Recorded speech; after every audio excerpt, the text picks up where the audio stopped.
Good morning, everybody. I am Lisa. This is Merelyn, and Hi. we are, of course, half of the Monday Morning Cooking Club, exactly 50%. And we are here this morning to cook something super delicious with you. First thing, if you're cooking along with us, please put your oven on to 200 degrees Celsius. It's a hot oven, so whatever your, if you don't use fan force normally, 200 is probably fine if it's a hot oven. If you use fan force, it's probably going to be around 185. It depends. 180, it depends, yeah. 180, but you really need to know your oven. For people, the lady in Florida, I think that's going to be about 425 Fahrenheit. Yeah. Yes. Yeah. Around about. I don't have that in my head, actually. It does say it on the recipe. Because I'm so old that I remember non-metric temperatures. Really? I do. Actually, you know what? I do remember. No, I don't. No, I'm centimeters and sometimes inches, actually. All right, enough of this rubbish. Let's start. So we're going to be making this incredible chicken, and the title of it is a very strange title in the book, which is baked mustard herb chicken legs. And I'll tell you the story when it's in the oven of why it is called that. It's a very strange name. So what we're going to need is 8 chicken thigh fillets. If you have chicken thighs on the bone, that's fine. If you have Merelyn's, that's also fine. I wouldn't do it with the breast because the breasts tend to dry out when you roast it in the oven, and I think it's much better to use something with a bit more fat in it for this dish. So Merelyn's, thighs on the bone, or chicken thigh fillets. I think whatever you do, you need to take the skin off because the skin is not going to be really palatable under the crust.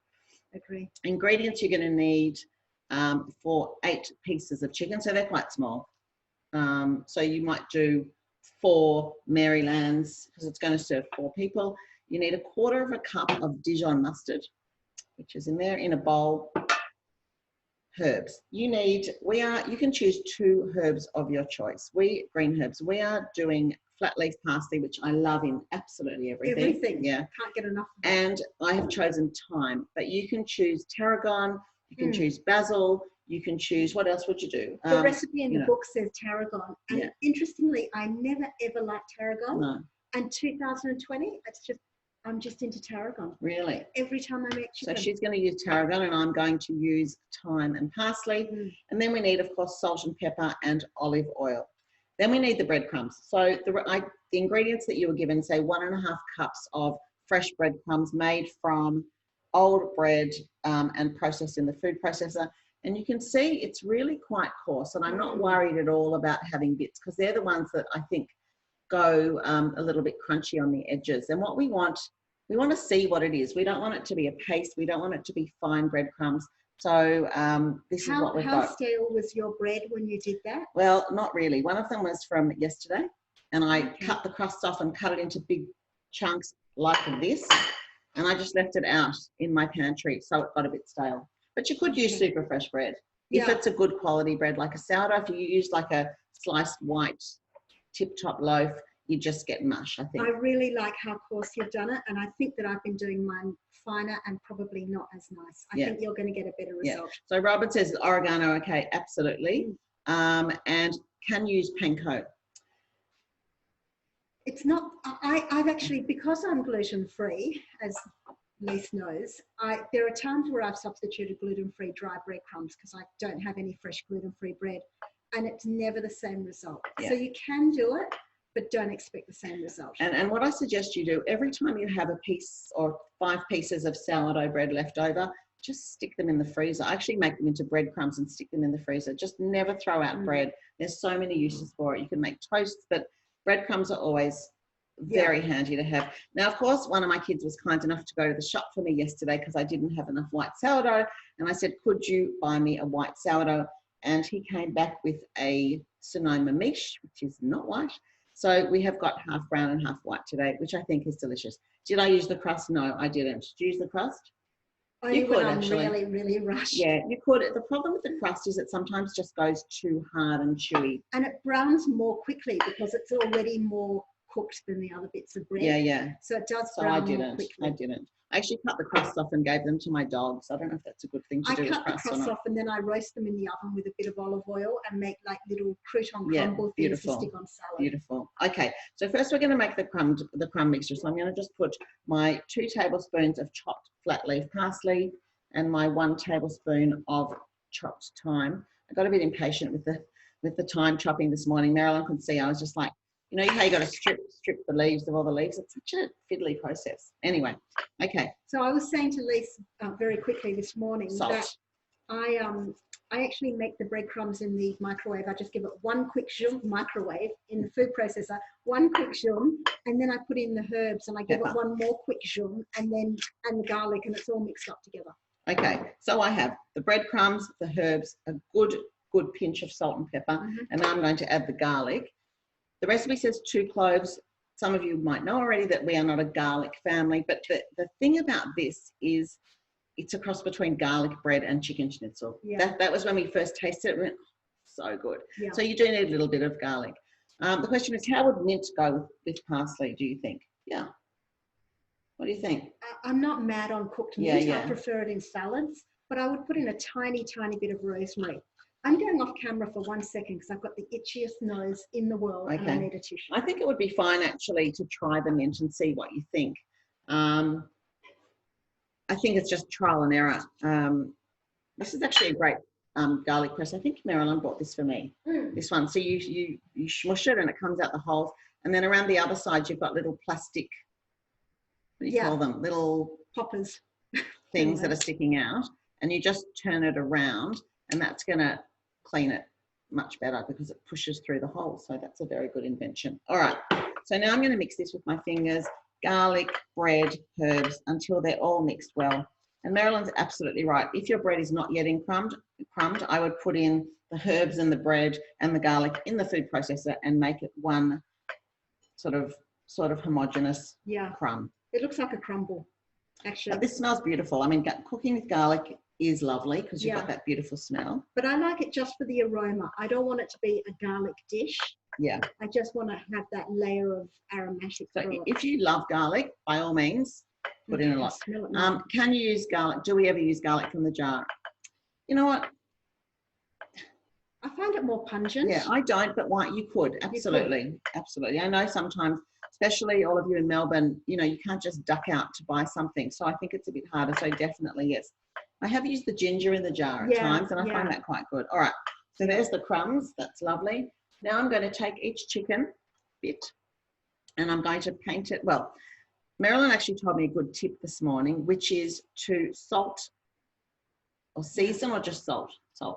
Salt the chicken before you put the crumbs on so that, what did you say? It was a very good analogy. I want the salt to actually penetrate the chicken and not just stick in the doona. The doona. Yeah, so it's exactly right. Okay, so I'm going to season the chicken, and I think chicken does love salt. So, you know, don't be shy with it. And then I'm going to turn them over and do both sides because we are going to crumb this on both sides. So turn your chicken over, and because I've put my fingers in here with chicken, I am going to use the other hand. Throw this salt. Only use this salt for this dish, and then throw it the rest away. Because remember, chicken has I would always potentially bacteria on it that you don't want on anything else. So I remember that my hands are chickeny, so I'm not going to go and do anything else that I can't wash afterwards. Okay, so then we're going to take each chicken and we're going to put the brush. You need like a pastry brush like this, and we're going to paint both sides. And you can work out how you want to do this, like logistically, whether you want to mustard everything and then crumb them, or do one at a time like I'm doing. So you've got a mustard coated thing. And I'm going to press it into the crumbs, and it's exactly like schnitzel making. Okay, and that's it, and that goes in the baking dish. And I want to show you what it looks like. Yeah. And I'm just going to quickly do the rest of them. So again, painting on both sides. We've already salted them. It's probably easier to put them all in the baking dish and then do one at a time. Do you want to give me a hand? Yeah, and you do that and I'll do this. So painting. And while we're doing this, I'll tell you about the recipe. So this recipe came to us from, from a friend, Debbie in New York. And she got the recipe from a newspaper. And when we asked, of course, whenever we get a recipe from a publication, we have to ask permission because otherwise it's breach of copyright. So we asked permission to the newspaper and they said sure, and we had to pay for it. But the rule was, or they wanted the recipe to be exactly word for word as it appeared in the paper. So we had to do that. So if you've got the book and you look at the recipe, you'll notice that it's completely different type of wording to what we normally use. Yeah. So that's the story of the recipe. But we think it is the most fantastic recipe. I think when we're finished, we'll just toss all the other breadcrumbs and push them on. So this is exactly the right I've amount have enough for 3 of them. And there's actually 9 fillets in this. That's why there's one extra little one. I feel like I'm just got to be a little bit scant. The baking dish is not oiled because enough fat will come out of the chicken, I think, to keep it. Lisa, if you don't have a non-stick dish like that, would you do it on baking paper? Would you? Do you know what I mean? What I do rather than on a plain stainless steel.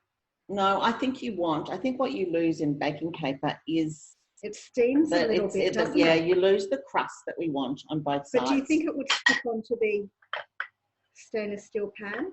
I guess I won't know. Well, if I was going to use a non-stick, I would probably do a drizzle of oil on the bottom. Yeah. Yeah. Yeah. Okay, which book is it, please? It is in our 3rd book. It's always about the food, the one with us on the cover. All right, let's get it in and on. So we have got all the beautiful crumb chicken. Not losing any of those breadcrumbs. There we go. So I just want to show you what my baking dish looks like. It's full, but it's not too crowded. I don't want it to be, I don't want them to steam. And I'm going to pepper it all. And I'm going to remember that I touched that with chickeny hands. And the last of the salt. Could you use a Pyrex dish? Yeah, I suppose so. But I think it works best, I've got to say, in a heavy roasting pan rather than a baking dish because the heat conducts strong. Yeah. It's more heat conducts through this, and you're going to get a much crustier top. I've peppered already. And then the last thing, which is not in the actual recipe in the book because it wasn't in the original, but it's in our introduction to it. This is our addition, which I think is really important. Yeah. A drizzle of olive oil over the top because it just adds. And I'm probably putting about a 1/4 teaspoon on each one, I would say. Would you say that? Half? Half. I may be more generous than you might have been, but it really adds to me the je ne sais quoi. Yeah. That's it. In the oven. Thank you. And I'm putting that in the top of my oven because what I want is a golden brown top. That's the aim. If you do Merelyn's or chicken thighs on the bone, you're going to have to cook it for longer because they're bigger. So these are only 20 minutes because they're tiny, and I just want to make sure the top goes brown. So I'm going to put the timer on for 20 minutes and we can start talking about, and I'm going to go wash my hands. Yeah, I washed mine already. So we're going to serve it with a cucumber salad, which I think is really interesting because my mum would have made old-fashioned traditional Vienna schnitzel, Vienna schnitzel. And always serve it with a cucumber salad. And the cucumber salad just seems to really cut through the flavors. It's like a palate cleanser while you're eating. It's delicious. So these are little baby cucumbers that have been sliced. You salt it very, very generously. Thank you. You salt it generously and then leave it to sit for about 4 hours so that the cucumber juice comes out. A very technical word. Yeah, it comes out. Sorry, could we use a alternate mustard to Dijon? Yeah. You've got it. Yes, you could. You just need something that's going to stick and that's going to help the breadcrumbs to stick. So seeded, if you like the flavour. I'm not sure that I love seeded with chicken, but I think I find it a bit crunchy. English would make it very hot. Too hot. Yeah, I think you need to put quite a lot of it on, so you've got to really like. Yeah, I didn't put the timer on. Okay, that's the cucumber, and in here I have 125 mils of white vinegar, just regular old cheap white vinegar. Yeah. It does not need to be the white wine vinegar, and 60 mils of water. I'm actually going to pop in the 2 teaspoons of sugar first before the water. Charmaine asked, do you not have to put a plate on? Because so many recipes say that you need to put a plate on to press the cucumbers down. Okay. I have to admit that when my mum did it, she was always in a rush, and she actually didn't go through this process first. So if you're in a rush, don't worry about it. If you've got time, sure, put a plate on it. But like it's cucumber salad, you don't really need to overthink it. Yeah, it's true. And have you talked about salting and the amount of salt that goes on it? I said generously. Yeah, but not so that you couldn't eat them. You know, it can't be, true. If you oversalt them, then it's not ideal either. So I probably put about 1.5 to 2 teaspoons on all these cucumbers. That's the 60 mils of water that I'm putting in. If I don't bother with this stage, then I don't add in the water because the cucumber juice effectively substitutes for the water. Yeah. So they've still got a crunch. My mum used to taste that for the sugar. Go on. And taste it. Pinky. John, and I'll tell you what my mum used to nice. do, and this is very funny, and my sister will laugh if she's watching. My mum used to not use sugar, but she used, it was called sweetadin, which is an artificial sweetener so that we didn't have too much sugar. I think everyone in the 70s did that.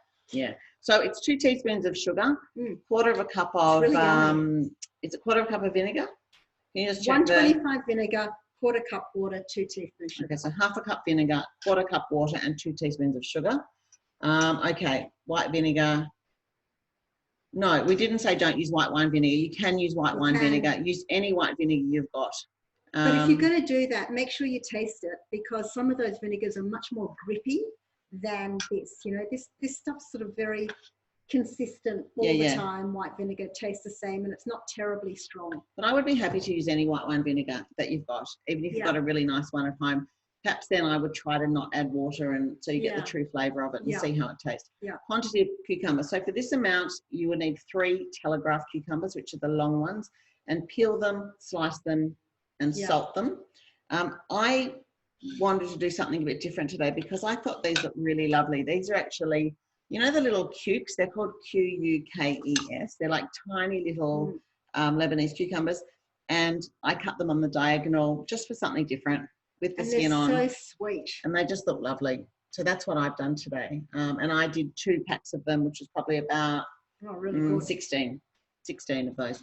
Oh, yeah, Faye puts a dash of paprika. Yeah, that's quite common also. My mum used to put in, the smallest smidgen of cayenne pepper for a bit of paprika, and sometimes she'd toss in a few drops of oil. Yeah. I've got no idea why. So Eve says that she squeezes them by hand to remove the liquid, and I just use the paper towel. Same. But just what Merelyn said earlier is actually a good point. If you don't have time and you need it now, then just slice them and go ahead, but leave the water out of the recipe because the water is going to, hi Jess, my daughter's just walked in. So they're ready to go.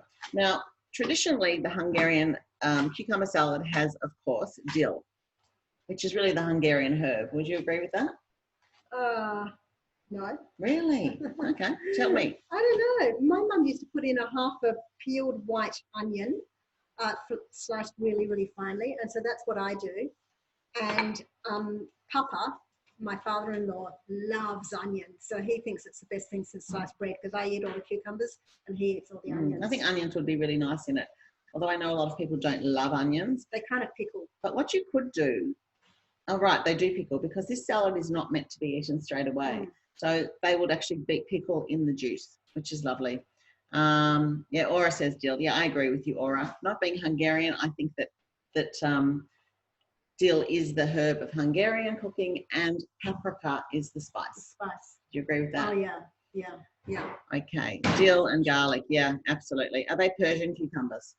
I think in America they would call these Persian cucumbers. Oh, okay. Yeah, in Australia we call them Lebanese. In America they call them Persian. But Persian. these are really the tiny ones, but you don't need the tiny ones. It's just because that's what I felt in the mood for, actually. And growing up, you couldn't even buy these cucumbers in Perth. I don't know if you could in Melbourne. I mean, like Lebanese cucumbers. We only had those big, fat Australian cucumbers. The Telegraph, yeah. No, not the Telegraph. Like just the real old-fashioned cucumbers. I don't know what they are. You know, big cucumbers. Aren't they Telegraph? Oh, no, you're right. Just the garden cucumber. Yeah, I know what you mean. So that's what Mum used when I was growing up because there wasn't anything. I forgot about those, actually. Yeah, I forgot about those. Yeah, thanks, Charmaine. She agrees with dill and paprika. Okay, all right. I'm happy. Are you going to say you agree yet or No. not? Well, what is the herb of Hungarian cooking? I don't think there was a herb. It was just spices. Now all my hunger friends are going to beat me to a pulp this afternoon. Because my heritage is Polish, way back with my grandparents and my dad, and I think the herb of Polish cooking is, wait for it, fried onions. Yeah. Okay, so Kerry heats the vinegar, sugar, and dill to dissolve the sugar. Oh, yeah, okay. you can. Yeah. You can. So we're just throwing in some chives today because that's what we have, and I quite like that. It's like a halfway point between. Yeah. Chives are fabulous, mum actually. And dill. Yeah, chives are great, and it does need to sit for a little while, and it's worth tossing it around because there's always some at the top that aren't really well submerged. Yeah. So every hour or two, just give it a quick mix. And you don't need to be so strict with the amount of cucumber, as long as the liquid is covering more or less the cucumbers. More or less. That's really what you want, because you want them to really soak up the dressing. And the idea is because you've salted them and the water's gone out, the dressing will now go in. That's the thinking, right? So we might need to salt this a bit more. So let's have a little taste. Do you want to taste? Well, you never say that. Give it a bit of a...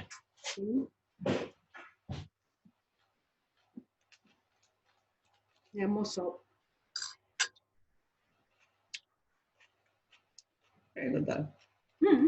Just more salt. Okay, it'll be even better.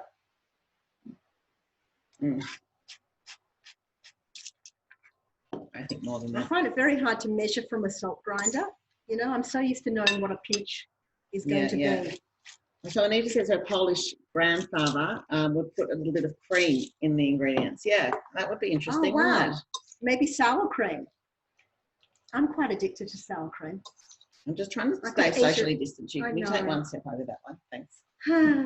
Oh, I did take a step at the beginning. It's so hard. I'll move this to the side. Okay, so someone says that dill is very Polish. I think dill is very Polish. Definitely with dill pickles, the Polish ones that they used to make in Melbourne. If anyone from Melbourne remembers Pose's pickles, remember how great they were, and they used to come in the big vats, and you used to go and did you stick your hand in? No, maybe a glove. I don't know. Was it a gloved hand or what? Lerner's pickles. I think that came later. Yeah, I think that came later. Who remembers Pose's pickles? I'd love someone to say yes, they do, because was that a pickle factory where you went into the barrel? Yeah, we never went to the factory though, but they used to sell the barrels have the barrels in the deli, and used to go in and did you put your hand in? Would that be possible? Maybe you put tongs in actually, and you put it in a container, and then you got the juice. Yeah, the kosher butchers sold Poses. Yeah, Poses is around for Pesach in Melbourne. Yeah, they don't quite taste the same as they used to though. I did have them a couple of years ago. Yeah, remembering Poses pickles. Yeah, I agree. They were the best. Yeah, and Esther says there were tongs and a ladle to do it, so it wasn't your hands. I'm pleased to say. Yeah, exactly. It was in Carlton. Have you been to that pickle factory in the Lower East Side of New York? Not that any of us can travel. We can travel in our imagination, where they've got like pickles, the pickle factory in Lower East Side near the Tenement Museum. Yes. And you can have lightly, medium, or well done pickles. Yeah, and there's like 20 varieties of things that are pickled. It's actually amazing. It's really amazing. We did a Lower East Side Jewish food tour years ago, and she took us there, and it was quite incredible. Yeah, great fun. Oh, hi, Lena Pose. Really? Wow. Hello from Lena Pose. My husband and father-in-law made them. Thanks for the endorsement. Great program. Thank you. That's exciting. So happy to hear from you. Wow. It was such a part of my childhood. And my father grew up in Carlton, and of course that's where it all started. Wow. Have you got the recipe? I wonder if do you make them at home now, Lena? I wonder. It'd be lovely to hear if you do. There's a recipe actually in our first book for Melbourne style pickled cucumbers, which is the closest I've ever had to Poses. It's in a brine, not a vinegar, and it's got dill and garlic and a piece of rye bread at the top to seal the jar. Yeah.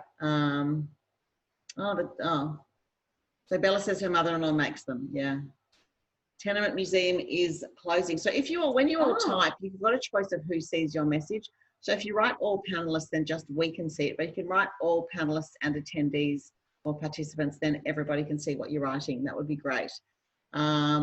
So the Goldie Museum's says, closing. It was such a great place. and Goldie says that the currently infamous Seth Rogen has just made a movie called An American Pickle about a factory worker in a pickle factory. I think the dill is totally the taste of Poland. Helena says that. Interesting. See, I didn't grow up with that's our anything cultural green. divide. Yeah, I didn't grow up with anything green except for the pickled cucumber, I think. So Eve uses more sugar and dill because that's what her mother did. She was Polish. I think Polish is definitely more sugar than Hungarian. Like we always compare our taste in gefilte fish all the time. And mine is like a dessert. I like it so sweet, and hers is not. And I'm actually a crossbreed. So people, I relate very much to the Hungarian side of my family. But my dad was Polish. And so my parents used to argue over the gefilte fish. Yes. And in the end, Dad just took over and he made the gefilte fish and the knedlach. But his gefilte fish were really sweet and really, really good. Oh, sweet is the best. Yeah, sweet is fantastic. So Amit says the Hockner family, 4 generations, make them once a year with about 40 kilograms of cucumbers based on the Pose recipe. Whoa. That's amazing. 40 kilograms. I mean, next time I'm in Melbourne, if we're ever allowed to leave New South Wales and you're ever allowed out of your house, then I'm going to come and eat one of your pickles if I can, please. 4 weeks to go. Bella says mother-in-law made the cucumbers in a jar, keeping the water to drink. Really? Was it some secret tonic, I think? Yeah. I have heard on the grapevine, that means the internet, that marathon runners Has that been mixed? Sorry. Yes, but you can mix it again. Yeah. Marathon runners who are feeling crampy and depleted drink pickled juice for it to be assimilated really quickly into their system. Better than Staminade or Gatorade or that stuff. I could add a bit more salt to that. Just a little bit more. You don't want to? Really. Oh, no, okay. see, it's like I'm pretend grinding. Oh, okay. Okay, we're going to use just a bit of this salt today. Okay, great. Right. Now I can really get a feel for it. That'll be good now. Yeah, Lena says, Lena Pose, I can't believe you're here from the Pose family and we were talking about your family. It's incredible. Yeah. Incredible. Pickle juice apparently is good for a hangover. Interesting. I mean, it would be the same as having olive juice in a martini. You could have pickle juice in a martini. Yeah. Like that. Yeah. It's like a Jewish martini. Yeah, yeah. Esther says to Amit, she's coming round. It's within 5 kilometres. So Amit, I hope you've got some pickles for Esther. You'll have to take the jar outside or bring her a pickle in the street. She'd love it and she can report back. I have to give a special shout out, which we haven't yet, to the Melbourne people, just to say, hope you're doing okay and just hang in there. Yeah. And we're all hoping and praying that your numbers go down soon and maybe you can finish this terrible lockdown sooner. Yeah, agree completely, wholeheartedly. But in the meantime, keep on cooking. That's all I can suggest to you. Okay, let's taste it again. This is delicious. Did you see that meme early in lockdown with someone, not woman or man, with a great big belly saying, I don't know about coronavirus, but I'm not flattening my curve? No. Okay, funny. Serve it up, please. Okay, yeah, Caroline, the numbers today are a little bit better. I think that in Melbourne, you must be looking for every positive thing that you can find. I mean, we are like living vicariously through you in some way and feeling we're looking at your numbers also with nervous anticipation every day. Yeah. But I hope that all of you are spending some time cooking. I know it's hard second time round and people aren't as enthusiastic to get back to the kitchen as they were in the first. But can I suggest that we have, for those of you who have our new book, it has so many beautiful recipes. And what it has also is a few project recipes, which is sort of might take you a half a day or a day. And it's a really good thing to do when you are home. You know, we always never have time for the dough to rise or to make sort of a rough puff pastry because it takes too many hours. Well, now is the time. Yeah. And we have, for those who like vanilla slices, I just have been craving it since this book came out. We have the most delicious vanilla slice in the book, and it is a project. It takes, you've got to make a rough puff pastry. It has to sit in the fridge in between folds. You have to make a custard, and a pastry cream, like it's a whole thing. And then you assemble it, and what you'll have, I have to show you this. It's from this book here. Now for something sweet. And honestly, I was actually going to whip one up the other day, but of course, because we're not in lockdown, I didn't have time. It's absolutely fantastic. And we've got some other fantastic project things in here. But even just making the pastry and putting it, of any of the recipes, and putting them in the freezer for when you need them. Yeah, absolutely. Making the kinlek dough and cutting it into 4 and labeling it and sticking it in the freezer and developing like a food library for yourself. This is, I've got to show you the picture. Have a look at that vanilla slice. Now, we made that. So this is not touched up. This is not made by a pastry chef. This is made by us. And it is worth trying. Really worth trying. Okay, enough about vanilla slices. Oh, Sue loves the passion fruit flan from the book as well. Okay, the salad looks great. Thanks, Charmaine. No squeezing or weighing. Have you learned a new way? Lisa did squeeze out the cucumbers. She squeezed them out in paper towels. Personally, at home, I don't bother. And I just get a more juicy end result. So this is for serving, but what we would do is probably put it in the fridge till dinner or tomorrow. In the liquid. Yeah, in the liquid. So okay. It keeps pickling. Yeah. So remember that, in the liquid, in the fridge till you're ready to serve it, and then drain the liquid and serve it. Do you always drain the liquid to serve? Yeah. Okay. Most of the time, yeah. Yeah. Okay. I'm not sure that I do. Yeah. Because I'm not sure why. I think I want it to present nicely. Yeah, that looks beautiful. So you can see how we're serving this, and the chicken is going to be ready in a minute. Oh, it looks so good. Wait till you see it. Okay, yeah. No, it's not cruel seeing the vanilla slice, Bella, because now you can go and make it, and it's most things you'd have at home actually. Butter, hopefully, butter, flour, custard powder, cream. It's really worth making. Livia made the milfoo. That's the vanilla slice. Only issue was making it look good when it was cut. Yeah, it's very hard to actually because it squashes out. Yeah. So just look at it and photograph it before you cut it to serve, I think is the best things. And isn't ooze just delicious anyway? Yeah, it oozes out. Yeah, it does. Or squishes, as she said. Julie says, cooking recipes from our books makes it ease the pain in Melbourne. Thank you. I hope it does a little bit because it must be very painful for all of you. So Kerry says, try cutting vanilla slice with a bread knife. Yeah, that's a great idea as well. Miriam cuts it on its side. So she turns it over and cuts it that way. Oh, how many of you are going to go and make the vanilla slice now? I would actually love to go and make it right now. I can smell, it smells like there's garlic bread in the oven, doesn't it? It smells toasty and garlicky and really delicious. It does. Okay. Darrell cuts the top of the vanilla slice with scissors. Amazing. So many options with cutting the vanilla slice. That is really good. Okay, so, and as well as that, we've also got, which I should tell you, there is a dobosh torte. Can you talk about that for a minute? I'm going to show you a picture of that. Another project What do you dish. want to know about dobosh torte? It is like, it's my favorite project in the world, and I basically never do it because I never have the time. But making it for the book was the best fun. The first time we tested this recipe, I actually hadn't made dobosh torte since I was 16 years old.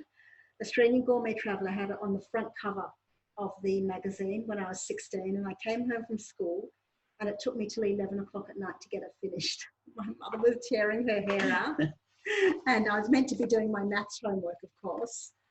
And so when we did this one and we nailed it, I was beyond excited.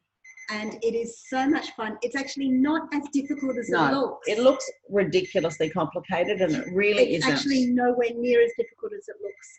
But you need time.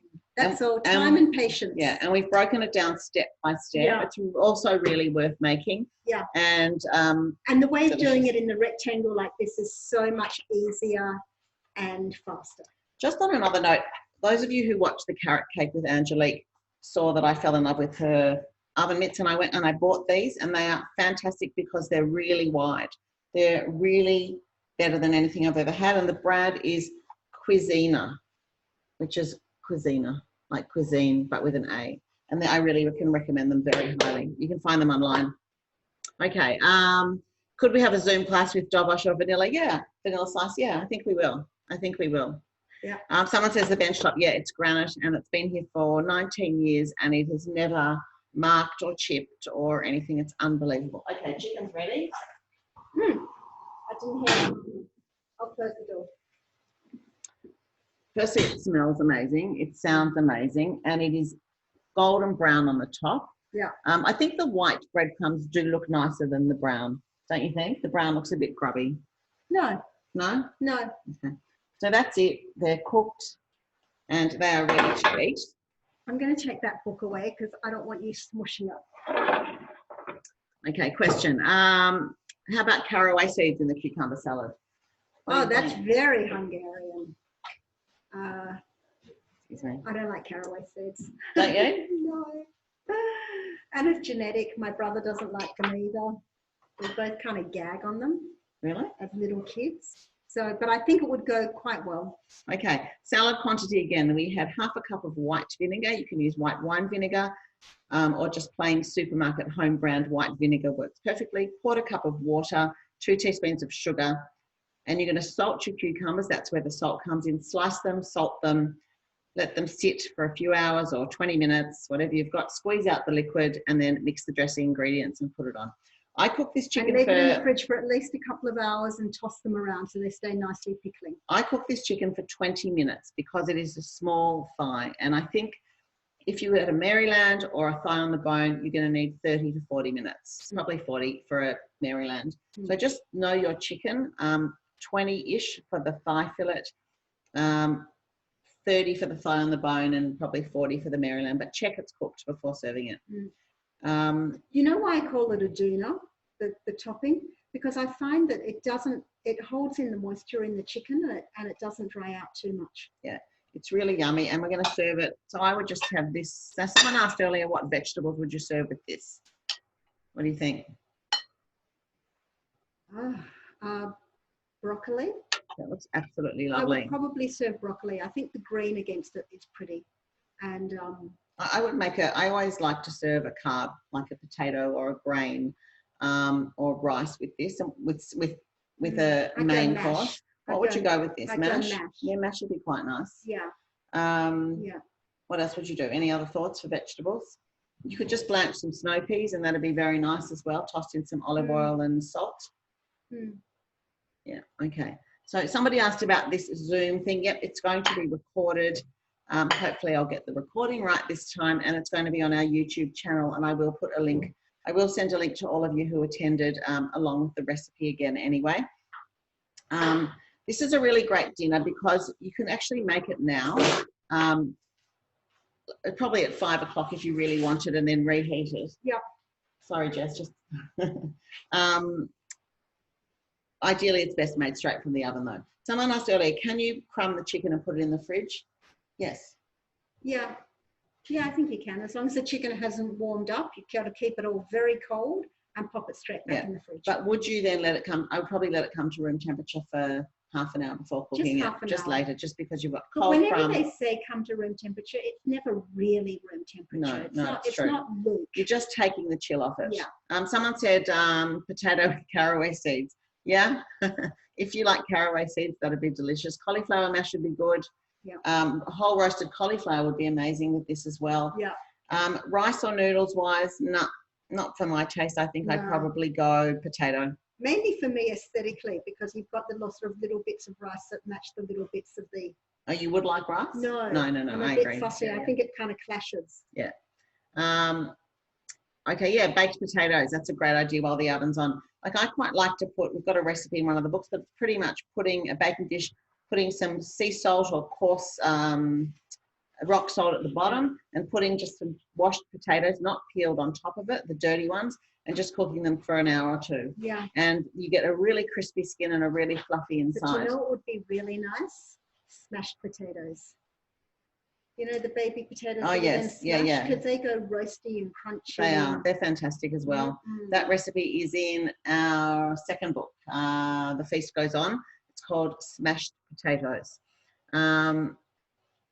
Okay. Oh, yeah. So someone used the leftover crumbs on mushrooms. That's also a great idea. Great idea. And you could do this on fish. There's no reason you couldn't do this on fish and just roast it in the oven, you know, for probably 20 minutes.